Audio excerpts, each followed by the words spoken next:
Hello friends, अस्सलाम वालेकुम। Welcome to are पे स्टोरीज़। आज हम एक फिर नई कहानी लेकर आपके साथ मौजूद है। कहानी का नाम है जिन का इंतकाम और इस कहानी के राइटर हैं मिसेस नसीम इम्तियाज़। तो कहानी कुछ इस तरीके से शुरू होती है। वो गालिबन 20 जनवरी 1980 की एक हसीन शाम थी। तारीख़ मुझे इसलिए याद है कि इससे एक रोज़ पहले मुझे अज़ीज़ शाहिद अहमद के सहरे के फूल खिले थे। मौसम बहुत खुशगवार था। खिली हुई खिड़की से हवा के ठंडे ठंडे झोंके आ रहे थे। मेहमानों की मुसलसल आते तवाज़ुन से मेरे जिस्म में दर्द सा हो गया था। जोर जोर दर्द कर रहा था। बहुत ज़ोर की नींद आ रही थी। जी चाह रहा था ये लोग उठें और मैं जाके सो जाऊं। अगर मैं खुद महफिल से उठ जाता तो ये बहुत बड़ी बदअखलाक़ी और बदतहज़ीबी होती। चुनांचे मैंने अपने सोने का इरादा मुलतवा किया और सब मेहमान एक दूसरे से बड़ी बेतकल्लुफ़ी से गुफ्तगू कर रहे थे। इनकी बातों का मौज़ू जिन्नात थे।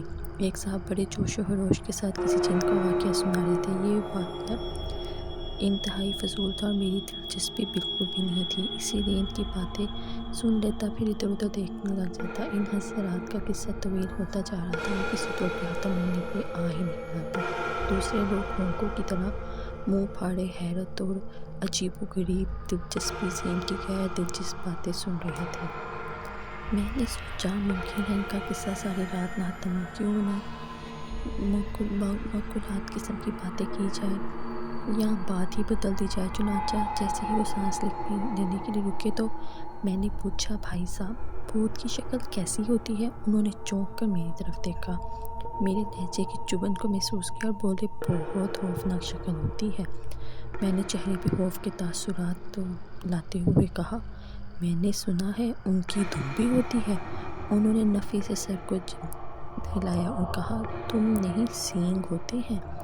जनाब, मैं हैवानात का डॉक्टर हूँ, मैंने नहायत शाइस्तगी से जवाब दिया। जिस जानदार चीज़ के सींग होते हैं उसकी दुम लाजमी होती है।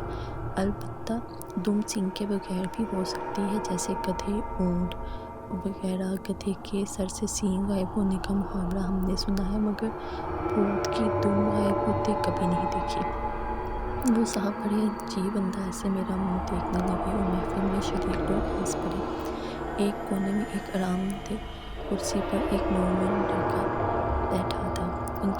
इन साहब की ऊटपटांग बातों में सबसे ज़्यादा हिस्सा वही ले रहा था। कहने लगा, मालूम होता है आपका कभी किसी भूत से वास्ता नहीं पड़ा, वरना आप इस तरह भूतों का मजाक न उड़ाते। मियाँ, मैं तो कब से तरस रहा हूँ कि कोई भूत मिले तो सही और उससे दो दो हाथ हो जाएं।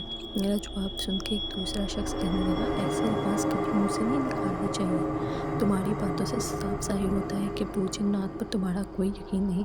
मैं इन साहब की शक्ल देखने लगा। 55-60 साल के लगभग इनकी उम्र थी। सर के आधे से ज़्यादा बाल सफ़ेद हो चुके थे। वो सफ़ेद और सुर्ख रंग और मजबूत वे जिस्म के मालिक थे और जहानत उनकी आंखों से टपक रही थी और सफ़ेद और स्याह रंग की उनकी दाढ़ी थी। चंद लम्हे रुककर वो फिर से बोले, मैं समझता हूँ कि जिन्नात के वजूद से इनकार करना कुफ्र है, क्योंकि इसकी मौजूदगी को हमारी तमाम मजहबी किताबों में साबित किया गया है। कुरान शरीफ, तौरात, अंजील, ज़बूर सब में जिन्नात का जिक्र है और जिन्नात के वजूद से इनकार करना इन मुक़द्दस किताबों को झुटलाने के मुतरादिफ है। मज़हब या मजहबी किताबों पर शक करना गुनाह अज़ीम है। मज़हब पर शक करने का मतलब अल्लाह ताला की इस्मत पर शक करना है, जो कि इस वसीअ अर्ज़ कायनात का मालिक है और हाकिम है। क्या इसके लिए जिन्नात को पैदा करना मुश्किल है? जिन्नात का वजूद अटल है, इससे कोई शख्स इनकार नहीं कर सकता। तुम्हारी उम्र में मैं खुद इन बातों का कायल नहीं था, ताहम मुझे जिन्नात के पुरस्रार वाक़या से बचपन ही से दिलचस्पी थी, जो उम्र के साथ साथ बढ़ती गई। मैंने बहुत सी किताबें पढ़ी जिनमें जिन्नात को काबू करने के अलूम थे। आखिर एक दफ़ा मैंने महज ये देखने के लिए एक कठिन अमल की तैयारी शुरू कर दी कि क्या वाकई रूह और जिन्नात का वजूद है भी कि नहीं। शायद तुम ये ख्याल करो कि मैं झूठ बोल रहा हूँ। अगर मेरी बात का यकीन ना आए तो मेरा पता लो, किसी वक्त घर आ जाना। इंशाल्लाह मैं तुम्हारी खूब अच्छी तरह से तशवीर करूँगा और मैं यहाँ से 12 मील के फासले पर वाक़ एक गाँव नूर का रहने वाला हूँ। गाँव के इर्द गिर्द की तकरीबन तमाम ज़मीन मेरी मिल्कियत है। हाँ, तुम्हें اس سے ثابت ہو گیا کہ واقعی جنات اور ارواح کے وجود ہے۔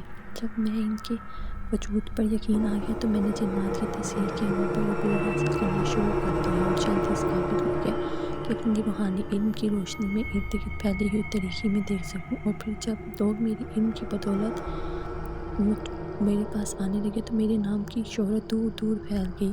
عقیدت مندوں کے ہجوم میں روز بروز اضافہ ہونے لگا۔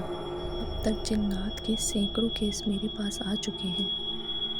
ان میں سے ہر کیس اپنی نوعیت کے لحاظ سے خوفناک، پراسرار اور انتہائی دلچسپ ہے، لیکن یہاں میں آپ کو ایک ایسا واقعہ سنانے لگا ہوں جو بہت حیرت انگیز، اور یہ کیس مجھے ابتدائی ایام میں ملا تھا اور میں نے اپنی تمام صلاحیتوں کو بروئے کار لا کر اس کیس کو نپٹایا تھا۔